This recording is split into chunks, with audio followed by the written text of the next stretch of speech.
He began as the Super-Patriot, and he ended up as the U.S. agent. But John Walker had a chaotic run as Captain America. And tonight we're going to cover the covers, the 5-star, the 1-star, and everything in between during this lengthy run that John Walker had as Captain America. And what was Steve Rogers doing in the meantime? We're going to talk about that tonight. All right, now let me tell you, when I began reading Captain America, I came in during this saga. And let me tell you, man, this was as good an introduction as could possibly be to Captain America during the 1980s. So why don't we begin with this appearance, the first appearance of the Super-Patriot on this cover of Captain America 327. This one came out in December of 1986. Mike Zeck, John Beatty, they went to work on this 5-star cover. I love this cover. I covered this in a video way back. My top covers of Captain America in the 1980s. This was one of my top choices. The simple orange background, I love it. I mean, usually I have something to say about flat color backgrounds like that, but I don't know. I just think everything else that's happening here, even this simple white star in the background, it's a beautiful, almost symbolic type of cover. You know, even there's no shadows on the ground or anything like that. So it's just kind of creating its own image or icon right in front of us. The shading, the inking that you see on both Cap and John Walker here with his torch, flaming torch. This is a beautiful image. This is one of my favorite Cap covers of all time, baby. All right, let's move on. We got a lot to get through, man. All right, but anyways, how many stars am I giving this? This is 5. This is an easy 5-star cover. By the way, I'm gonna add half stars for this one. I want to get more precise with my judgments. All right, so let's move on to the next one in the run involving this whole storyline. So the next one I want to talk about is Captain America 332, a few issues after this. This came out in May of 87. Mike Zeck again, man, but this was Klaus Janson on the inks this time around. Captain America No More, Abraham Lincoln crying in the letterbox. This was my all-time favorite Captain America cover of the 1980s, man. I absolutely love everything about this cover. This is an easy 5-star, you know it. I don't know, man. This one, if I had seen this on the newsstand for the first time, this would have hit like a megaton bomb. This is beautiful, beautiful work. Everything is perfect here. It's not a gimmick cover, I feel, but the imagery and the execution is absolutely perfect, man. Let's move it on to the next one, 333. Who will be the next Captain America? This one also appeared in my video way back in the for the top covers of the 80s. I love this cover, man. The loose, empty Cap uniform with the question mark and all these random faces in the background, many of whom you know damn well have no chance of being Captain America. But it's fun for that reason as well. But you see to the right of, to at least our right of the uniform, you can see the Super-Patriot with his crew cut, man. Look at that. Again, I adore this cover. The red in the background works beautifully to contrast the costume, which is drawn beautifully. Mike Zeck again, and Bob McLeod on the inks. Great piece of work, man. I'm gonna give this one a 4.5. 4.5, just under a 5, but that's a damn good score, ain't it? Not everything can get the 5, but so far so good. So let's move on to issue 334. Oh my goodness. We're introducing the new Captain America and Bucky. All right, so we got John Walker and Lamar Hoskins. While he was introduced as Bucky, we know that, a few issues down the line, he becomes somebody else named Battlestar. Again, this is obviously the cover for a pretty major issue. It's presented as such. I don't know though. I just think there's a bit too much white all around the background. Even the letterbox is just flooded with white. I feel like something else could have been done in the background. I think that's a major missed opportunity. I do like though that the word mark is presented a little differently at the top, along with the introducing the new and Bucky above and below it. That's well done. The picture itself, of course, this is Mike Zeck and Bob McLeod again. Great picture of these two coming at you, smiling like, hey, look at it, how you like me now. But there's not really a whole lot beyond that going on. You do see in the letterbox they're standing back to back. It's pretty cool to see how much taller Lamar Hoskins is than John Walker. And John Walker's a big boy. He's a big boy. All right, so let's go to the next one. 335. My God, things have changed. In the span of one issue, he was grinning, coming at the camera, and this time he's got to look like he's gonna just smash this dude in half with this wild-eyed look in his eyes, man. The Watchdogs, who he's doing battle with, torching everything. This is his very first adventure, and things already got out of control.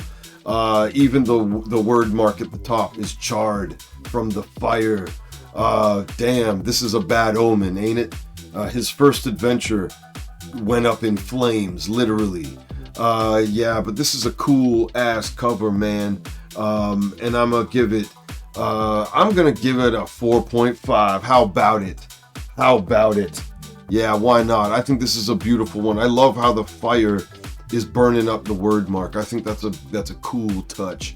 But this is Tom Morgan and Joe Sinnott. Joe Sinnott had been doing work in Marvel since the 60s, man.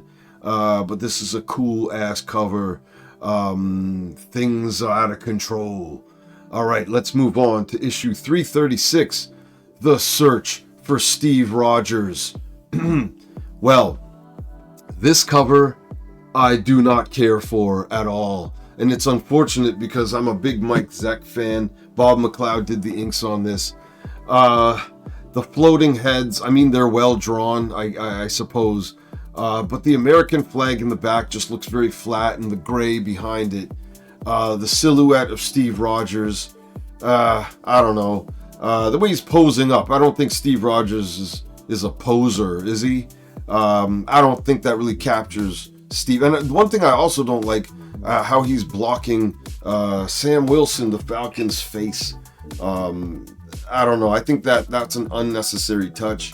I think it kind of affects the overall composition. I don't know. I know it's a big question, like Steve Rogers, what's he been up to since Captain America No More, right? But I wish they had presented it a bit more effectively, I guess. But again, it can't always be a home run, can it? I'm gonna give this a 2.5. That's the best I can do. I'm sorry, even great artists, come up short once in a while. Sorry, Mike Zeck. All right. Let's move on to our next one. Wow, 337. Steve Rogers fights again. We were asking the question before, and now the answer has come to us. It's Steve Rogers wearing the black uniform for the very first time ever. So this is a big reveal issue right here. This is Zeck and McLeod again. But this is a meaningful cover, just because it was also a clear homage to Avengers number 4, when Captain America was reintroduced for the first time in quite a while. Steve Rogers was back. So it's clear, you can, see the obvious similarity, but on its own merit, without the homage points, which I don't really award anyways. It's got to be on its own legs, right? I don't really care for this cover very much. I think it's pretty boring.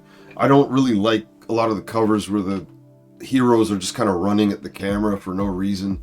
It doesn't really tell me much about the story except, oh, he's back. I don't know. I think, again, the background isn't really doing a lot for me. The buildings are fairly well drawn, but the white background in the sky, like, what? I don't know. It's a bit half-assed. I think it was relying too much on homage points. I'm going to give it an unfortunate 2.5. I'm sorry, y'all. All right, now the next one. This is Captain America 338. All right, and Bucky, as he's still called, and Cap, John Walker, in the clutches of this giant.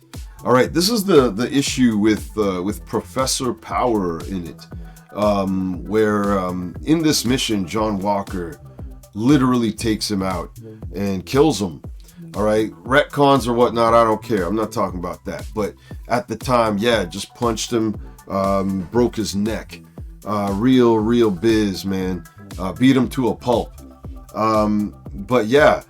This cover is all right. I'm not blown away by it, but this is Ron Frenz coming onto the scene with Joe Sinnott.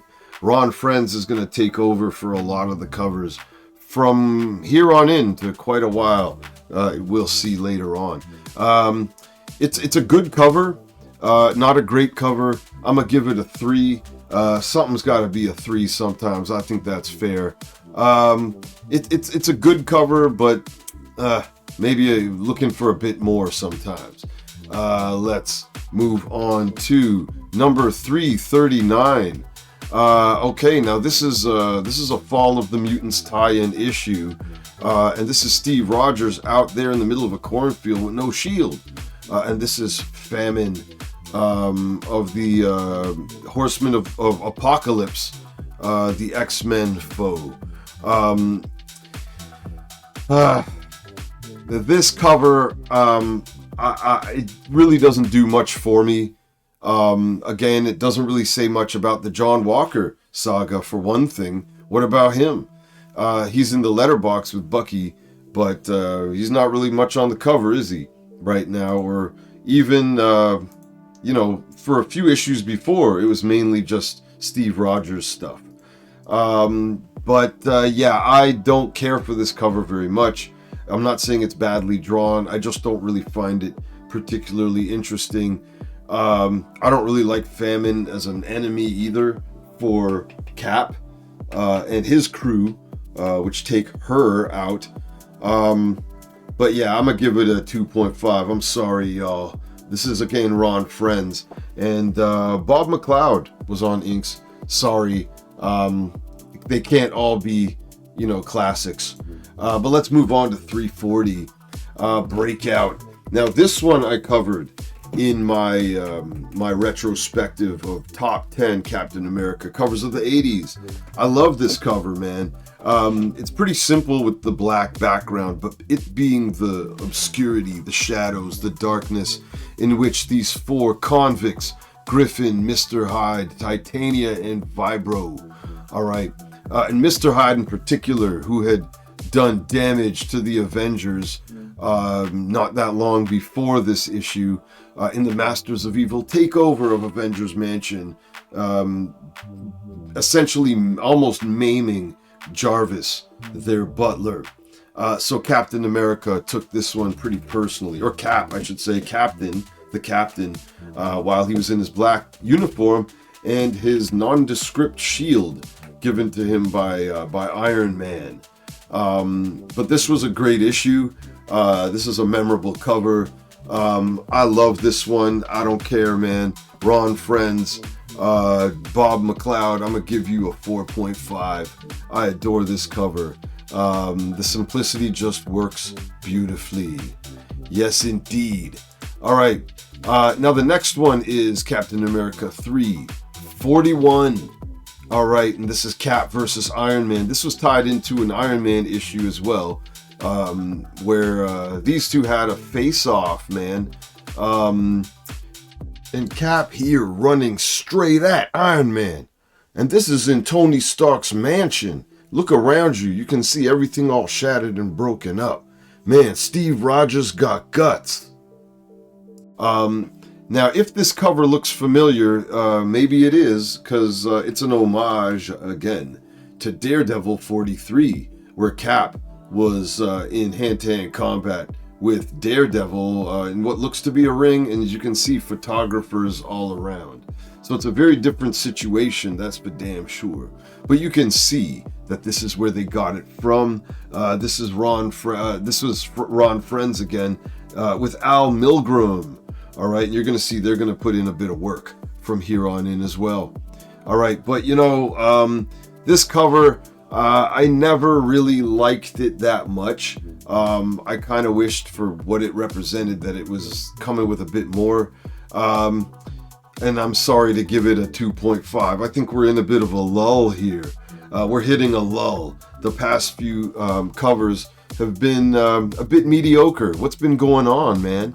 All right, and let's move on to the next one. This is Captain America 342. Where is John Walker in this? Nowhere. This is all about Steve Rogers, Falcon, Nomad, and Demolition Man, D-Man, doing battle with the Serpent Society and the former Madame Hydra, now the Viper, in our midst. Yeah, you know what, man? I do not like, and I never did like this cover. I remember being pretty disappointed when this came out. Yeah, I don't know, man. This one, I can't really give. I just got to do it, man. I got to give it a 2.5. Yeah, I don't think it's good enough to be a 3. I just think there's a lot of. I don't know. What's the best thing going on this cover? Not a whole lot. D-Man fighting Anaconda, I guess. But that's not really presented all that well. Captain America's looking determined, but what's he really doing? I don't know. I think if they had gone all in and tried to make this cover more like a 70s B-movie poster, you know, they had a lot of those montage type images. I think if they had really concentrated more on the composition like that, this cover might have worked. And by the way, you notice how Lamar Hoskins has become Battlestar. That happened in the issue before, 341. We're in the letterbox. You can see he's been upgraded with his look and name. All right, now let's move on to issue 343. And this is a pretty notable cover, man. Routed by the Resistance. And we've got John and Lamar back on the cover. Now look at this, man. They're tumbling from the sky. The Resistance here used to be Mutant Force, okay? With changed identities here. This was a pretty cool issue when I remember reading this for the first time. Didn't know who these dudes were, but then it was revealed who they had been. All right, as they're floating on this meteorite, and I believe one of them is named Meteorite. All right, so these guys were an interesting group. I dig this cover, man. This is Ron Friends and John Romita. You gotta love this one. I don't know if I can give it more than 4, but I'm just gonna give it a solid 4. But again, these guys are falling from a great height, aren't they? That's pretty damn terrifying, man. All right. So the next one here is issue 344. This is a giant-sized issue. And this is the Captain Steve Rogers doing battle with the Deadliest Snake of All. Who is that in a suit? I wonder who it is. And this is Ron Friends and Al Milgrom on the art here. The American flag on a pole in the corner there, and looks like a golden seal that they're standing on top of. And you know, this was in 1988, April of 88.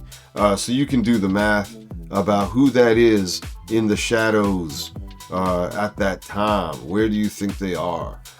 This cover, though, I don't know. It didn't really do all that much for me. It's very old school. I kind of like that about it. But I don't know. I'm going to give it a 3. That's not a bad grade by any means. It's all right. It's all right, but I'm not going to give it more than that. We've already had some high grades before, so there's a high standard going on. All right, now issue 345. Here we go.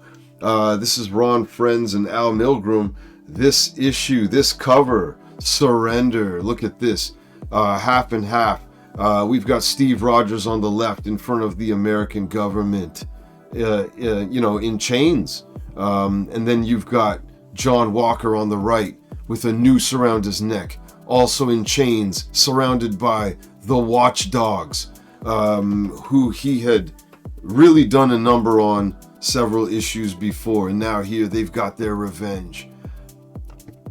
And their revenge took the form of kidnapping John Walker's parents and gunning them down.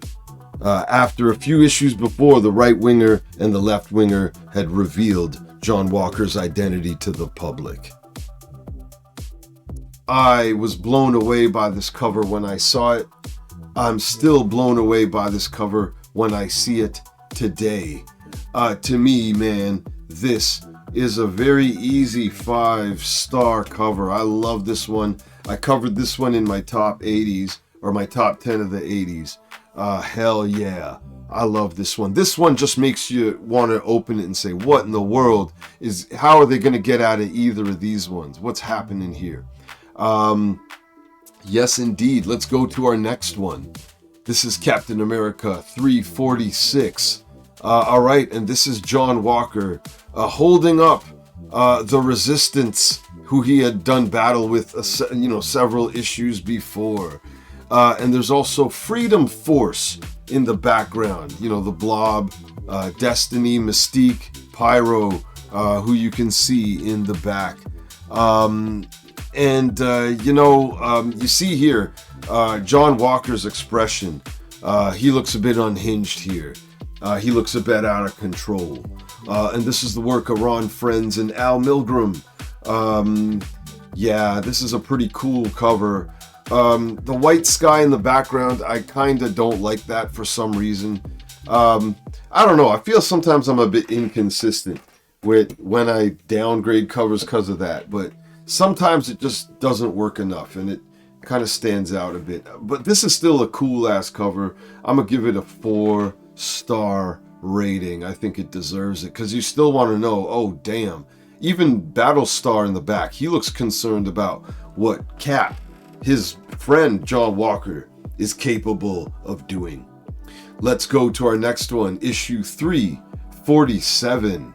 All right, and this is the revenge of the left winger and the right winger, the former allies, friends of John Walker and Lamar Hoskins, back to get their revenge. They were part of the Bold Urban Commandos, the Buckies, as they were originally called in those early days, right around the time that John Walker was being groomed by the government to be Cap.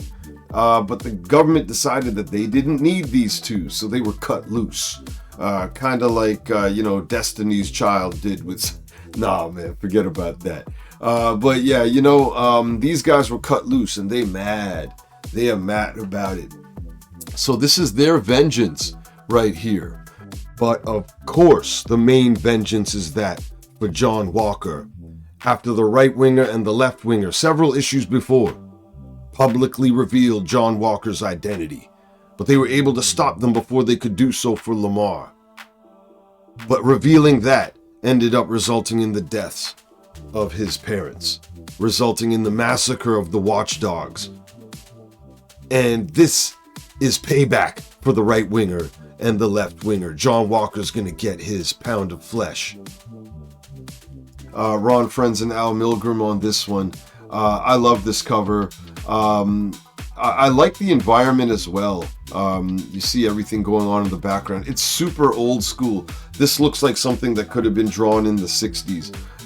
As you notice, a lot of these Ron Frenz covers during this time period were kind of Kirby-esque in a way, but not solely, but I mean definitely trying to evoke memories of the 60s, no doubt about it. Sometimes it worked beautifully, sometimes not so much. This time I think it works. I'm gonna give it 4 stars. I'm gonna give it 4 stars. I think that's fair. Yeah, so here we go. Now we're nearing the anchor leg of the John Walker saga, man. This is issue 348, featuring the Flag Smasher. The Flag Smasher and Cap Smashed. This is John Walker, who's out for the count. He done got it, as you can see in the Flag Smasher, standing over him in triumph. All right, with his spiked mace in his left hand. This is a cool ass look, man. And by the way, this is the work of Ron Frenz again and Al Milgrom. This cover appeared in my Captain America top covers of the 80s part 2. I did a part 2, and this one was very high up on my part 2. I love this one, man. I'm gonna give it a 4.5. I don't care. I remember seeing this in the comic store and thinking, damn, let me take a look. Let me take a gander at what happened to Mr. Walker down there. I love Flag Smasher. I think he's a great villain. I've already talked about how I think the MCU did him dirty in the series. I like Falcon and Winter Soldier somewhat, but I did not like what they did with Flag Smasher, or plural, however you want to call it. But this is a 4.5 star cover. All right, let's go on to the next one. This is issue 349. Okay. And this is the work of Ron Frenz and Milgrom again. But this cover, I do not like whatsoever. I don't dig it, man. This one is way too old-fashioned. And you can see at the very bottom near Cap's boot. And again, this is the Captain, not John Walker. This is Steve Rogers fighting beside Battlestar. So it's like, oh, what's going on here? And at the bottom it says, thanks, Jack. Bye, Cap. So I guess this was the end of the run. And thanks, Jack, to Kirby. So this must be an homage as well, isn't it? Well, it said that this was an homage to Captain America 193, which was done by Kirby when he returned. It says there, King Kirby is back and greater than ever. And I guess it's an homage somewhat. But yeah, I'm not really a big fan. I never liked this cover. I gotta say it. I can only give it a 2. I think this is my least favorite cover in the entire run. And I'm sorry, y'all. All right. And here we go. This is issue 350. Of course, this is a milestone issue. Supersized 350 issue, 350th issue. This is by Kieran Dwyer. Kieran Dwyer had started penciling Cap several issues before, but this is his actual first cover on 350. This one is Steve versus John Walker. They're going head to head against each other. Simple enough, right? No shields whatsoever. But I like the background touch where you can see, what does it say at the bottom as well? The dramatic return of the Red Skull? Are you kidding me? And you can see it in the background, the hint of a skull face in orange there. Yeah, I did not put this cover on my previous videos, but I think it just fell a little bit below my threshold. It's a cool cover. It definitely looks like one of those milestone, and when I say milestone, I don't mean the DC run or comics, but I'm talking more about 350, 300, 200, like those numbered issues. You know that they're going to have a cover that's a bit different than usual. It's a cool one. I'm going to give it a 3.5. As you can see, as you will see if you're a fan of Cap, Kieran Dwyer did some great work later on Cap. The next one here I'm going to include is 351. You don't see John Walker on this cover. This is Steve Rogers back in the blue, the red, white, and blue. So he's back as Cap in this issue. And he's fighting alongside Nick Fury. All right, with the yellow background, fighting what? Some, I don't know, tendrils, cybernetic or robotic tendrils coming out the floor and the wall. I don't know. I never really liked this cover. It's not badly drawn. I just don't think there's enough interest of what's really happening here, especially after a 350th issue. I think you got to start out with a bang. I don't think it does it. But this is an important issue in the John Walker story because it lays the foundation for what happens afterwards, which I'll show in a moment. But this issue, I'm only going to give 2.5. I don't dig it. But it's important in setting up issue 354, where he says, and who says this? I'm back. All right. Hell yeah, this is John Walker, who disappeared after issue 351 in dramatic fashion, but he's back just a couple issues later.